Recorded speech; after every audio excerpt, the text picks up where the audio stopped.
The last can of baby formula was a hollow cylinder of judgment on the countertop.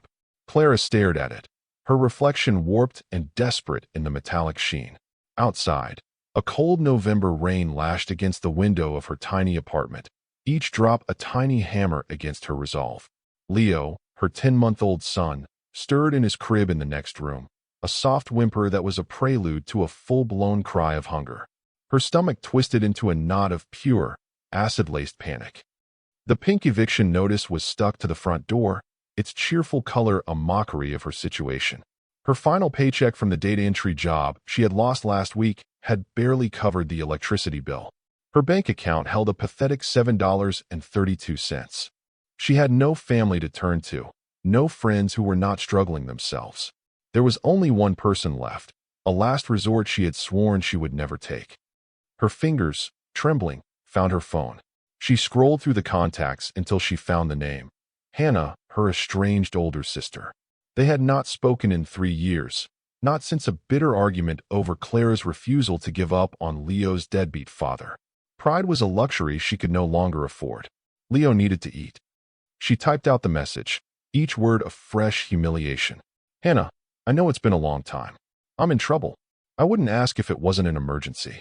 Can you please lend me $50 for formula? I'll pay you back as soon as I can. Tears blurred the screen. She reread the text, her shame so thick she could taste it. With a final, shuddering breath, she hit send, her eyes squeezed shut as if that could shield her from the degradation. She had done it. She had begged. Now, all she could do was wait for a reply that would likely be laced with scorn, if it came at all. Across the city, in a glass tower that pierced the storm clouds, Julian Vance stared at the rain-streaked skyline. His penthouse office was a monument to minimalist wealth, cold marble, sleek chrome, and a silence so profound it was almost a sound in itself. He was reviewing quarterly projections, the numbers precise and predictable, yet he felt nothing. No satisfaction, no excitement. For 5 years, he had felt nothing but a hollow echo where his heart used to be. His phone buzzed on the polished obsidian desk. He glanced at it, expecting a message from his COO or an alert from the Tokyo stock market. Instead, he saw a text from an unknown number. He frowned, ready to delete the obvious spam, but the words caught his eye. Hannah, I know it's been a long time. I'm in trouble. He read the message once, then twice. It was clearly a mistake, a wrong number. His logical mind told him to ignore it. It was not his problem. But the raw desperation in the plea, the specificity of the request, $50 for formula, struck a chord deep within the frozen recesses of his soul. It was a sound he had not heard in years. It was the sound of a life hanging on by a thread. He thought of another life, a tiny, fragile one, a memory he kept locked away in a gilded cage in his mind. He pulled it out now, against his better judgment. The scent of baby powder, the feel of a tiny hand wrapped around his finger, the name he never spoke aloud. Lily. He could not explain the force that moved him. It was an impulse born of grief and a sudden, shocking flicker of purpose. He was not Hannah, but he could be an answer. He typed a reply, his thumbs moving with a decisiveness that had built his empire. I am not Hannah. You have the wrong number. But I can help. What is your address? Clara's phone vibrated on the counter. Her heart leaped into her throat. She snatched it up, her hope so fragile it was terrifying. But the message wasn't from Hannah. It was from the same number, but the words made no sense. A cold dread washed over her. It was a prank. Someone was playing a cruel, sick joke. Who is this? She typed back, her fingers stiff with anger. Stop messaging me. The reply was almost instantaneous. My name isn't important. I just want to help. Please, send me your address. I can have a delivery sent to you within the hour. Suspicion coiled in her gut. No one was this kind. Not without a price. It was a scam, it had to be. He would ask for her bank details next, or something worse. She blocked the number without another word and threw the phone onto the worn-out sofa, her brief flicker of hope extinguished and replaced by a bitter resentment. Leo's cries grew louder, a desperate soundtrack to her failure. In his office, Julian saw his message turn from delivered to nothing. She had blocked him. He sighed, a rare expression of frustration crossing his stoic features. He had expected it. Trust was not something easily given, especially by someone in her position. But he was not a man who gave up. He had her phone number. For a man with his resources, that was more than enough. He made a call to his head of security, a man whose loyalty was absolute. The instructions were simple and discreet. Find the registered address for this number and do it now. Within 10 minutes, he had it. He then placed another call to a high-end concierge service he kept on retainer. His orders were precise. Every brand of infant formula, diapers in all sizes for the first year, baby clothes, wipes, and a curated selection of nutritious, easy-to-prepare groceries for a new mother. Finally, he instructed them to include a plain white envelope containing $5,000 in cash, enough to remove the immediate terror. One last task remained. He had his security chief run a background check, not for leverage, but for understanding. The report was on his screen moments later. Clara Evans, 26 years old, a resume with a 2-year gap, but before that, a promising start as a junior data analyst at a small tech firm that had gone under. A spotless record. A single mother to Leo Evans, born 10 months ago. No father listed. And an eviction filing from 2 days prior. He saw the quiet competence in her old professional profile, a skill set that was currently being wasted. An idea formed, bold and unconventional. He picked up his personal stationery and a fountain pen. On the thick, cream-colored card, he wrote a brief note. He instructed the concierge to place it on top of the delivery. An hour later, a knock echoed through Clara's apartment. She froze, her blood running cold. It was the landlord, coming to throw her out. She scooped a now sobbing Leo into her arms, holding him tight as she crept to the door and peered through the peephole. It was not the landlord. It was a delivery man in a crisp uniform, standing beside a mountain of boxes and bags that filled the entire hallway. She opened the door a crack. "Can I help you?" "Delivery for Clara Evans," the man said cheerfully. "There must be a mistake. I didn't order anything." "No mistake, ma'am. It's all paid for." Hesitantly, she opened the door fully. The sheer volume of the delivery was staggering. Box after box of formula, diapers, groceries from a store she could never afford to walk into. Her mind reeled, unable to process it. On top of one of the bags was a simple white envelope with her name on it. Her hands shook as she opened it. Inside was a stack of $100 bills. Beneath it was a heavy card. "I hope this helps," the note read. "Your professional profile shows you have experience in data analysis. My company has an opening. The position is yours if you want it. Be at Vance Industries tomorrow at 9 in the morning. Ask for Julian Vance." Vance Industries. Julian Vance. The name was legendary. A reclusive tech billionaire who had built an empire from nothing. It was impossible. This had to be some elaborate, cruel dream. She stared at the note, then at the cash, then at the supplies that would keep her and Leo safe for months. This was not a joke. This was real, and it terrified her more than the eviction notice. The next morning, after a sleepless night, Clara stood before the gleaming steel and glass monolith of Vance Industries. She had used $100 of the cash to pay a neighbor to watch Leo for a few hours. She wore her only interview-appropriate outfit, a blouse and skirt that were clean but visibly worn. She felt like an imposter, a stray animal that had wandered into a palace. The lobby was an atrium of white marble and hushed efficiency. When she gave her name at the reception desk, the woman's eyes widened slightly. A moment later, a severe-looking woman in a tailored suit appeared and escorted her to a private elevator. The ride to the top floor was silent and swift. The office was exactly as she had imagined, vast, immaculate, with a view that encompassed the entire city. And behind a desk the size of her kitchen sat the man from the news articles. Julian Vance was younger than she expected, with sharp, intelligent eyes that seemed to see right through her. There was an aura of power around him, but also a profound stillness, a deep-seated sadness in his gaze. "Mr. Vance," she began, her voice trembling slightly. "I don't understand." "Please sit down, Miss Evans," he said, his voice calm and even. He gestured to a chair opposite his desk. She remained standing. "No. I need to know why you are doing this. People like you don't just give away money and jobs to strangers who text them by accident. What do you want from me?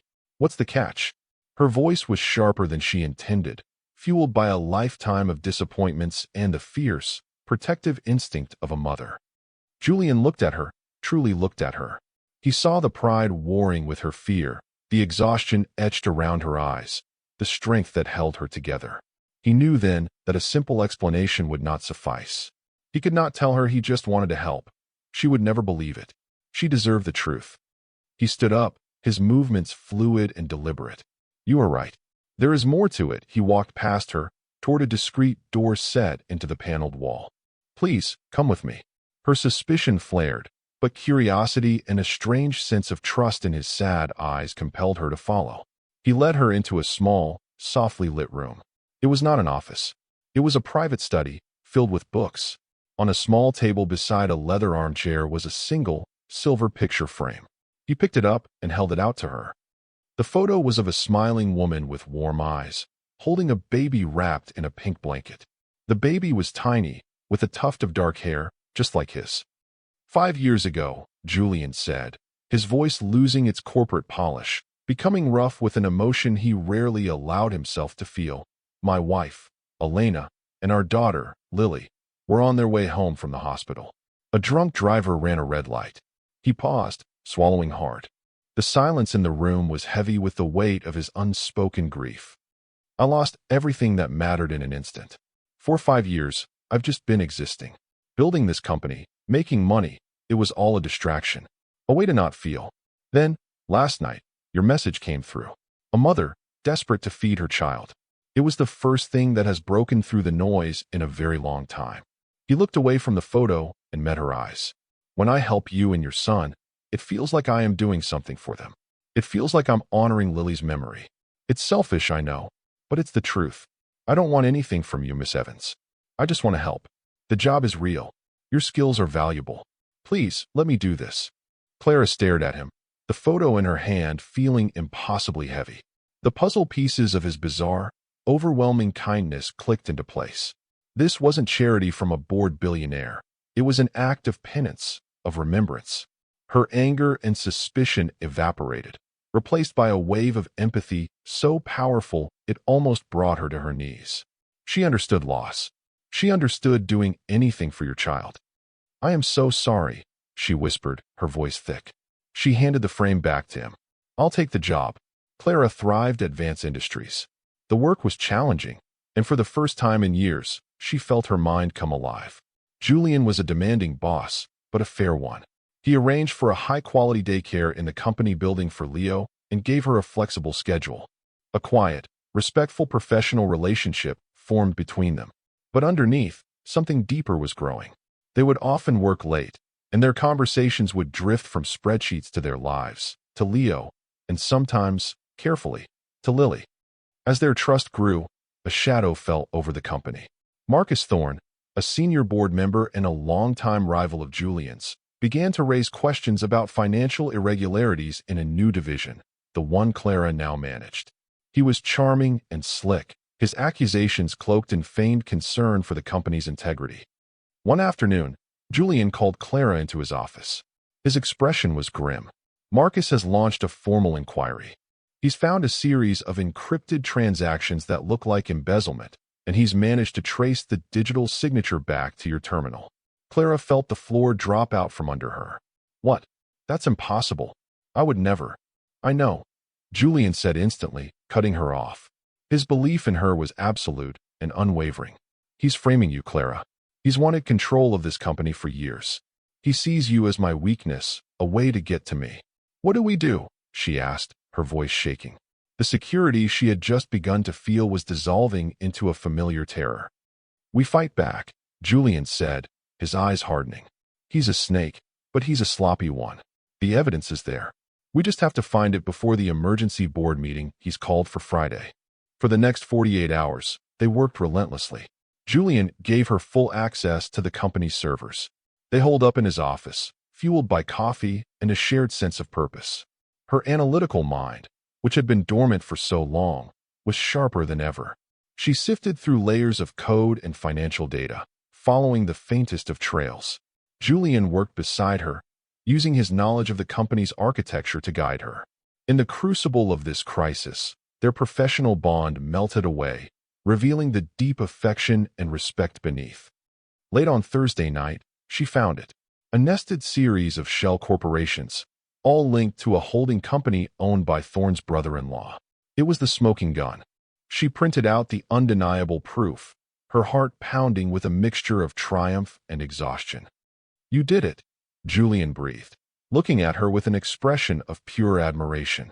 In that moment, surrounded by the glow of computer monitors, the city lights twinkling below, the space between them vanished. He reached out and gently brushed a stray strand of hair from her face. The touch was electric, a silent acknowledgement of everything that had passed between them. The board meeting was a lion's den. Marcus Thorne, oozing confidence, presented his case with theatrical flair, displaying the falsified evidence that pointed to Clara. He painted her as a desperate single mother who had taken advantage of Julian's misplaced generosity. Clara felt the eyes of the board members on her, cold and accusing. But when Thorne finished, Julian stood up calmly. "Thank you, Marcus, for your diligent work. However, you seem to have missed a few key details," he nodded to Clara. With a steady voice she did not know she possessed, Clara walked to the front of the room. She connected her laptop to the projector and, with cold, hard facts, systematically dismantled Thorne's lies. She laid out the entire embezzlement scheme, transaction by transaction, ending with the slide that showed the final destination of the funds, Thorne's personal offshore account. The room was silent. Thorne's face went pale, his composure shattering. In a fit of rage, he lunged for her laptop, intending to smash it. Before anyone could react, Julian moved, placing himself between Thorne and Clara, a solid, protective wall. "Security," Julian said, his voice like ice. 2 guards materialized and escorted a sputtering, defeated Marcus Thorne from the room. That evening, the office was quiet again. The crisis was over. The company was safe. Her name was cleared. Clara stood by the window, watching the rain begin to fall again, just as it had on the night her life had changed. "You were brilliant today," Julian said, coming to stand beside her. "We were brilliant," she corrected softly. She turned to face him. "Thank you, Julian, for believing in me." "Always," he said. He looked at her, his guard finally, completely down. The sadness in his eyes was still there, a scar from a wound that would never fully heal, but it was now joined by something new. "Hope. Light. Clara," he began, his voice low and earnest. "For 5 years, this building was just a place I came to work. This city was just a grid of streets. You and Leo, you've made it a home. You've brought me back to life. I think I'm falling in love with you." Tears welled in her eyes, but for the first time in a long time, they were tears of joy. "I think," she whispered, her voice catching, "I'm already in love with you." He closed the small distance between them and gently cupped her face in his hands, his touch both a question and a promise. And when he kissed her, it was not with the fire of a new passion, but with the quiet, profound relief of 2 lost souls finally finding their way home. 1 year later, the ballroom glittered with crystal and laughter. It was the annual Vance Industries Charity Gala, an event Clara had once only read about in society columns. Tonight, she stood beside Julian not as an employee, but as his partner, the vice president of strategic analysis, her hand resting comfortably in his. She wore a deep blue gown that shimmered under the chandeliers, a confident smile on her face.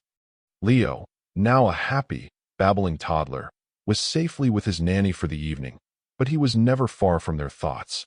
He was the bridge that had connected their 2 broken worlds. Later in the evening, they slipped away from the crowd and onto a quiet balcony overlooking the city. The night was clear, the sky full of stars. "Do you ever think about it?" she asked, leaning her head on his shoulder. "About what?" he murmured, wrapping his arm around her. "That night. The text. If I hadn't typed one wrong number." He turned to look at her, his eyes full of a love so deep it still took her breath away. "It wasn't a wrong number, Clara," he said softly, pulling a small velvet box from his pocket. He opened it to reveal a simple, elegant diamond ring. "It was fate, and I have no intention of ever letting it go." She looked from the ring to his hopeful face, her heart overflowing. She thought of the desperate woman she had been, huddled in a cold apartment, her world collapsing. And she looked at the life she had now, a life filled with love, security, and a future she had never dared to dream of. A single tear of pure gratitude rolled down her cheek. "Yes," she whispered. "Yes, Julian. 1,000 times, yes.